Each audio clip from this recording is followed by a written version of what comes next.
A Black executive perspective now presents Need to Know with the award-winning hyphenated Dr. Nsenga Burton. Dr. Burton, what do we need to know? Good afternoon and welcome to Need to Know with Dr. Nsenga Burton. I am she. I am coming to you today, once I get my words together, to talk to you about our current climate and what you need to know about what you can do to create change.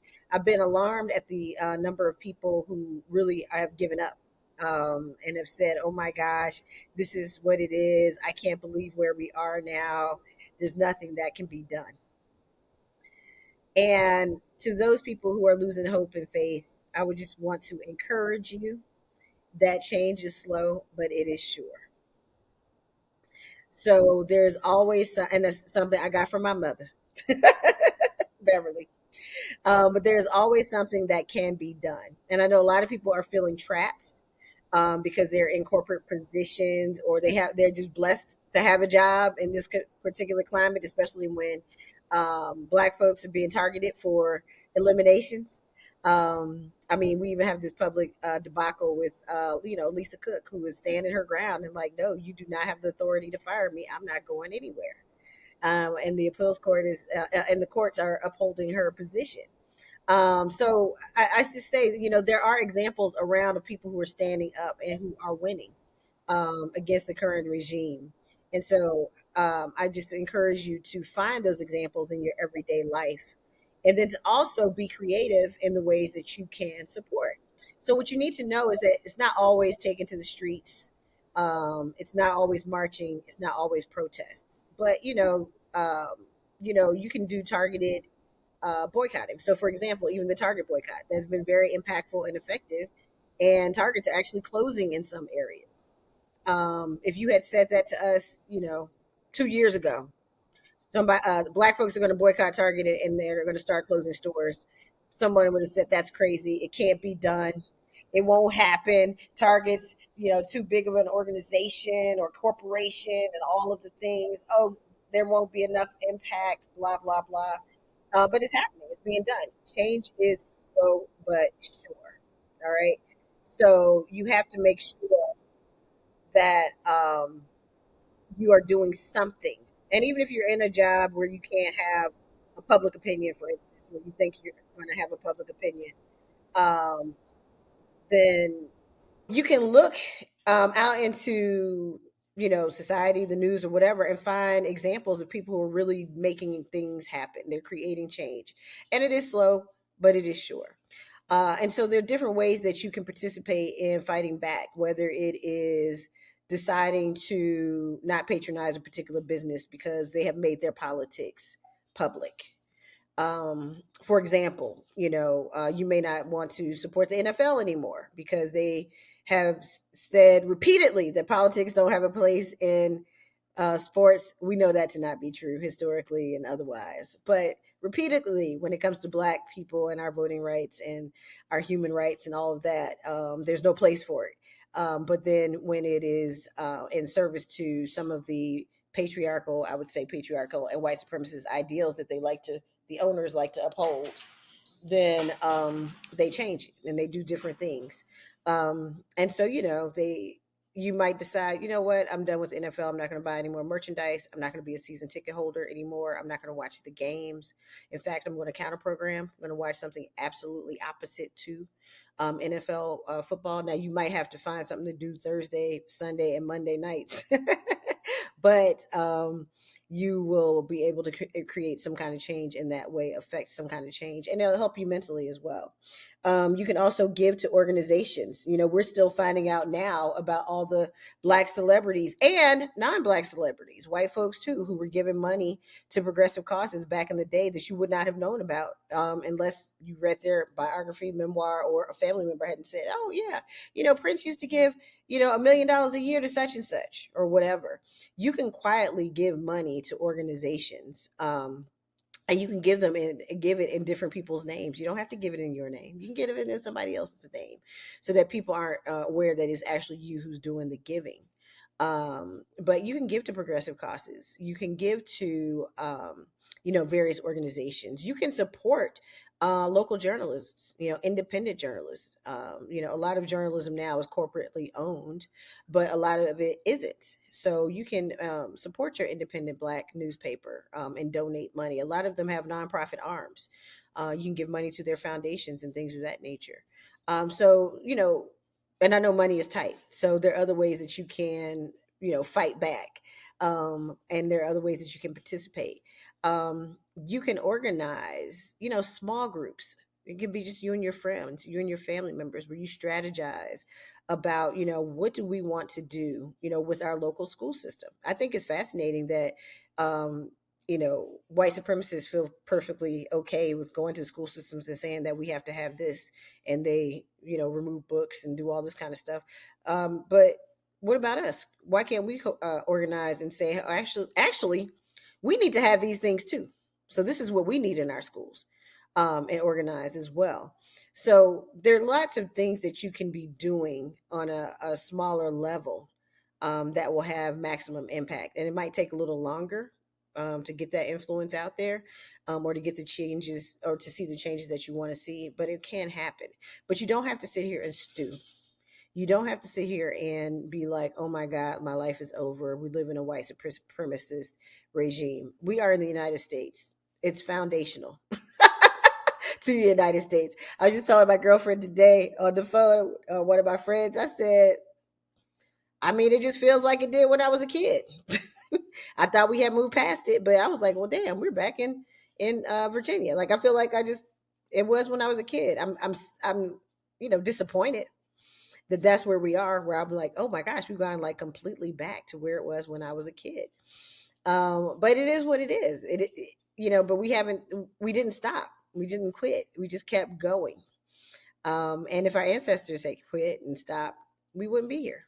I mean, literally, the plan was for us to be disposed of as unneeded property. I mean, think about that. The fact that we're actually here is like amazing. So I don't know. I find joy in being a living testament to resistance. I find joy in being a symbol of uh, our people's liberation, just by virtue of breathing. Like, it's just like, oh, we're here. We're not even supposed to be here. I mean, I find joy in that every day. And I think you just have to figure out how to find joy in these times. So maybe it's turning closer to your family. I've been watching a lot of comedy. The comedians are brilliant, and they just are spot on with a lot of their comedy. Some of it has nothing to do with politics. Some of it has everything to do with politics, but a lot of it doesn't. And it's just funny. And so sometimes that's how I escape. I just watch comedians. During 45's first term, I went back and watched all the kind of old school sitcoms I used to love, like Soap. I remember I watched that. So I just need you to know that this is not the end. It's actually the beginning. And you can figure out how to make this work for you and in what ways. And so I'm not saying that you turn off your emotions. I'm not saying you can't be disappointed. I'm not saying you can't be sad. You should be feeling all of those things. But what I am saying is you got to decide what you're going to do to get through this.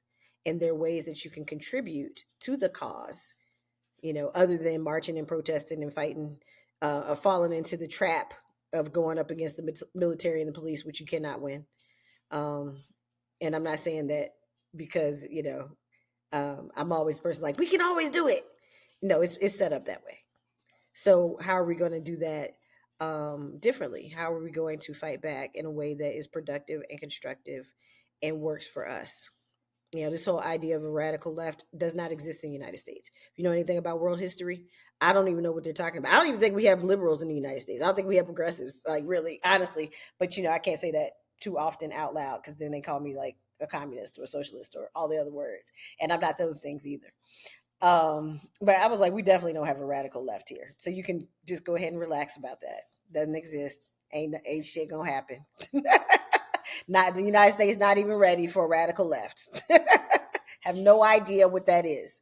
But you can think about the ways in which you can participate in making the change that you want to see. So whether it's, not supporting a company, and telling other people like what this company is doing, fact based, Fact-based, not conspiracy theory, not what you heard. Do the research and find out from legitimate sources what it is, because we get it wrong sometimes. But fact-based, and maybe you're that person, where people can come to and say like, hey, I heard this is going on. If they don't have the skill set, is this true? I'm that person in my family. I'm like, can y'all use Google or pay me? I usually charge like about $400 an hour for these services. But okay, let me go ahead and look this information up that you can find if you spend 2 hours doing it. Let me do it in 10 minutes because I can do it, right? But yeah, fact-based information. Figure out what it is that you can do. If you got a little extra coins, send it to people who need it, organizations that are doing this work every single day. If you're tired of seeing, corporatized news, support your independent news organizations, your local news organizations. Send them, even if it's just $25, right? One of the things that I did was I stopped going to Starbucks for a myriad of reasons, but also because of the cost. So I added up how much money I would have spent at Starbucks over the year and donated it to a progressive cause.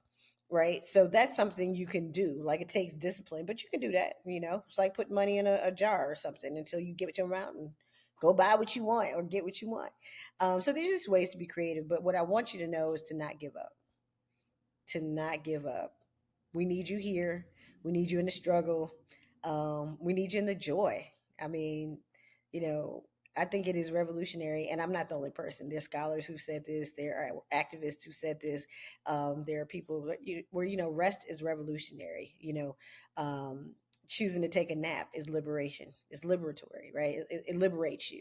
So all of those things matter too, and you don't have to fall for we're just gonna be dancing and doing our fans. That's just code for we're doing other things too, and it's not for you to know what we're doing. Right? It's not different from our culture. That's how we got out of slavery. Codes. All right. So whenever you see somebody doing that, throwing that fan, that's like a sign. That should be a mental sign for you to go write a check. Go donate some time. At your kid's school, you got an extra couple $100, put it on the lunch bill. So the kids who aren't going to get free lunch anymore won't be hungry. Right? Right. Every time you see that, go give some money to your local elementary school to make sure the babies aren't starving. Be like, I got an extra $50 this week. Instead of playing the lottery, put it on the kids. All right. So join us next week for Need to Know with Dr. Nsenga Burton, and of course, a Black Executive Perspective podcast. Also, I can't let the day go without shouting out Black Theater Day. Today's September 17th, Black Theater Day. So celebrate your local theaters, your Black theaters, right? Give them money. Go sign up and go see their shows. Take your classes to their shows. Go take an acting class. Support. Promote the shows. You're out of town, that's okay. Tell 10 of your friends to go anyway. But that's what I'm talking about, making a difference. Make a decision. But join us next week, and we will see you soon. But stay up, stay informed, and please, whatever you do, stay here. We need you. A Black Executive Perspective.